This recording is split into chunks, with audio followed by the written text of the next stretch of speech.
Welcome back to Sudhees kitchen. இன்றைக்கி நம்ம பார்க்க போகிறது ஒரு சூப்பரான ரசம் தாங்க. ரசம்ல என்னங்க சூப்பர் அப்படின்னு கேட்குறீங்களா?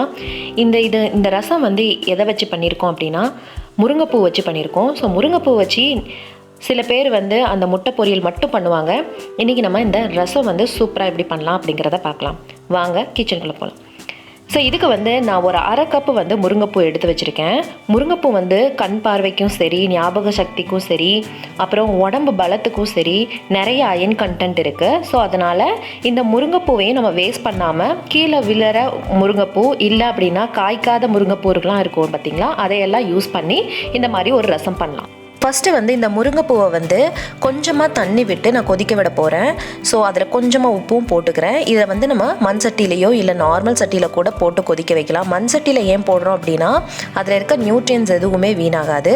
அப்புறம் வந்து கொஞ்சமாக புளி கரைச்சி வச்சுருக்கேன்.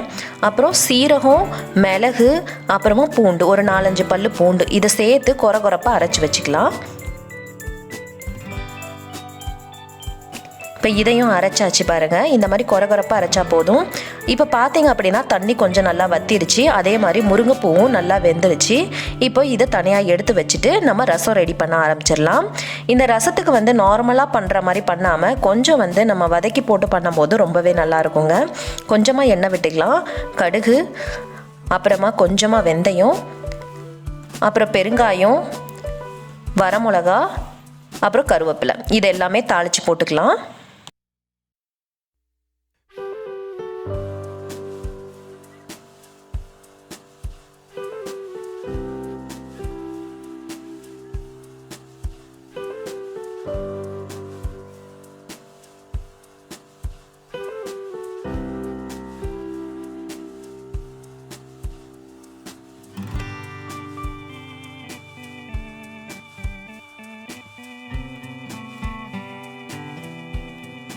இப்போ இதை தாளிச்சதுக்கப்புறமா நம்ம வந்து ஒரு 2 தக்காளி வந்து வெட்டி இதில் சேர்த்துக்கலாம்.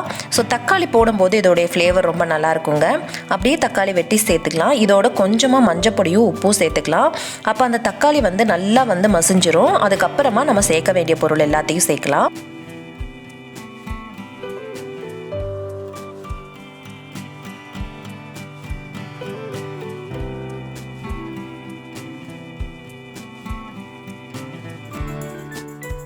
பார்த்தீங்க அப்படின்னா தக்காளி வந்து நல்லா மசிஞ்சிருச்சு. இப்போ நம்ம கொரப்பாக அரைச்சி வச்சுருக்கோம் பார்த்தீங்களா, இந்த சீரகம், மிளகு, இந்த பூண்டு, அதையும் இதில் சேர்த்துட்டு லேசாக வதக்கிக்கலாம். ரொம்ப நேரம் வதக்கக்கூடாதுங்க. இதை அந்த பச்சை ஸ்மெல் வந்து போகக்கூடாது. ஆனால் லேசாக வந்து வதக்கிட்டு இதில் வந்து நம்ம புளி தண்ணி சேர்த்துற வேண்டியதான்.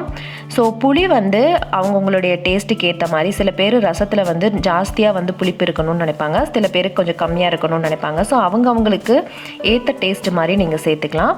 இப்போ புளி தண்ணியை சேர்த்தாச்சு. சேர்த்துட்டு இதில் நமக்கு எவ்வளோ தண்ணி வேணுமோ அந்த தண்ணியையும் விட்டுக்கலாம்.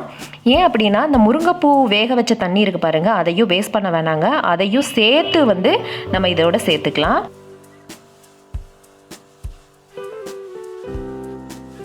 ஸோ ரசம் எவ்வளோ குவான்டிட்டி வேணுமோ அந்த அளவுக்கு நீங்கள் வந்து தண்ணி சேர்த்துக்கலாம்.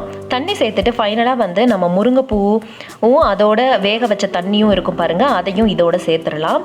சேர்த்துட்டு கொத்தமல்லி இலை போட்டுட்டு எப்பையும் போல் ரசத்தை வந்து நம்ம அந்த நுரக்கட்டை விடுவோம் பார்த்திங்களா, அந்த பதத்திலே நம்ம இறக்கிக்கலாம். நார்மலாக வந்து முருங்கைப்பூ வந்து கொடுக்கும்போது குழந்தைங்க சாப்பிட மாட்டாங்க.